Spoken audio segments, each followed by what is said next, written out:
Thank you. Hi, Abraham. It's so great to be back.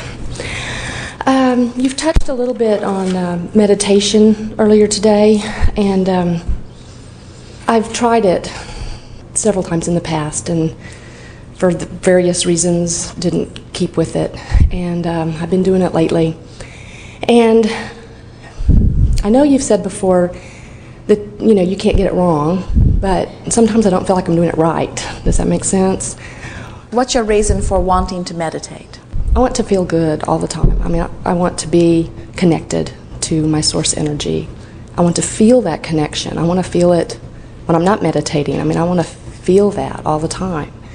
And I was hoping that meditating would help me get in touch with that. Did you hear us earlier as we were talking about energy flowing, and that when you're really in sync with the energy of your source, the sensation is very slight? In other words, right. The stronger sensation of energy flowing is either when you are suddenly raising your vibration or suddenly lowering your vibration. That's when those energy feelings are present. Right. So this ties into what we've been talking about here all day, about step 1 being step 1 and step 3 being step 3. And the thing that we most want you to hear about this is that the reason, if we were in your physical shoes, that we would be participating in the idea of meditation is because it would amplify our step 3. And sometimes what happens is that people meditate wanting answers to something, or they meditate wanting recognition of their connection or recognition of their worthiness, when really the purpose of meditation is to quiet your mind so that you stop all resistance, and in the absence of resistance your vibration can raise, which is what the ultimate state of allowing is. And so we think that sometimes the reason that people feel that they are not having success in meditation is because they are getting their purposes sort of crossed within it. The reason we teach meditation is because we found that it is easier to teach people to have no thought than to have pure positive thought. In other words, it's really easier to teach you to quiet your mind than it is to teach you to take some subject that you're having trouble with and bring it to a good feeling place. It's a nice bridge. And so here's how we would proceed. We would not set aside large blocks of time because you've trained your thinking mechanism to be very responsive to thought. So to ask it to stop for long periods of time is not natural. Instead, we would say, set aside 15 minutes. And we would encourage you to do it every day because the unfolding is a progressive thing. So as you sit, and the idea is just to quiet your mind. Well, if you sit during a time of, right after you've had an argument with someone, you're not going to have a quiet mind. Or if you sit after you've worked on a computer program, you're not going to have a quiet mind. So pick a time before you've been stimulated to a lot of thought, and it makes it easier. So ordinarily, the earlier in the day, the better. Sometimes people will meditate at night or when they're tired, and then they just go to sleep, which is also a withdrawing of consciousness, and it is a time for alignment of energy, but you don't get the benefit from that you do from consciously quieting your mind and consciously acknowledging what it feels like to be in a state of no resistance. So we would just sit, and we would not think about past times when we thought we weren't succeeding. We would say, I'm just going to sit here and relax and be still and do my best, can't get it wrong, to quiet my mind. Which means most of you just cannot come to an abrupt halt about thought. That's unnatural too. So you might choose something. Focus upon a pattern in the carpet and just softly let your eyes trace the pattern. And even though you are thinking, you're not thinking very much. And so there is a sort of softening of thought. Or listen to the dripping of a faucet. Sometimes in a hotel room, Esther will actually focus upon the tone in the air conditioning unit. Just something mindless to focus upon.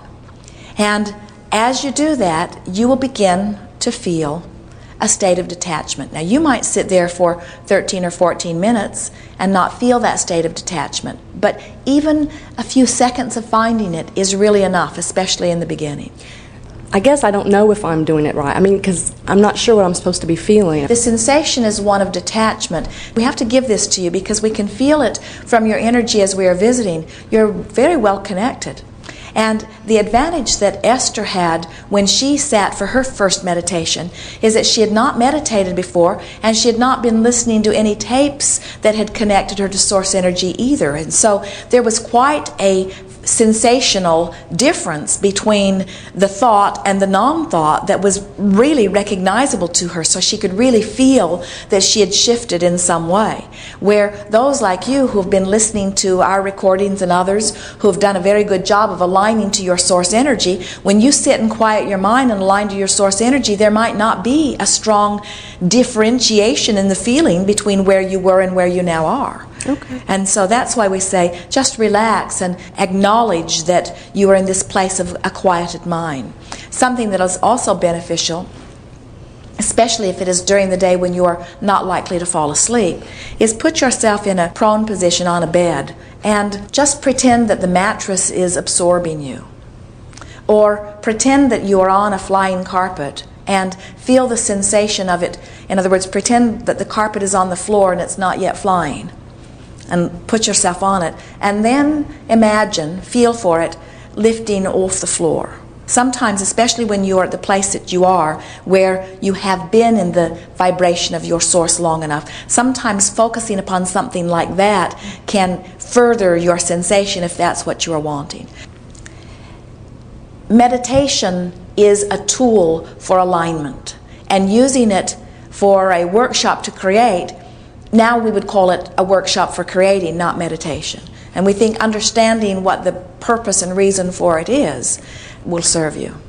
What about artistic expression and storytelling? What about taking the negative feelings that you've had and putting them into an artistic expression, like a story or a painting? Like an example would be, Steven Spielberg was probably pretty tuned in, tapped in when he was making Schindler's List, but the story he was telling took people through a very negative feeling place. So are there any subjects that are taboo, or can you, if you're finding a way to connect to source while you're expressing it, can you? Well, you get to choose all of that.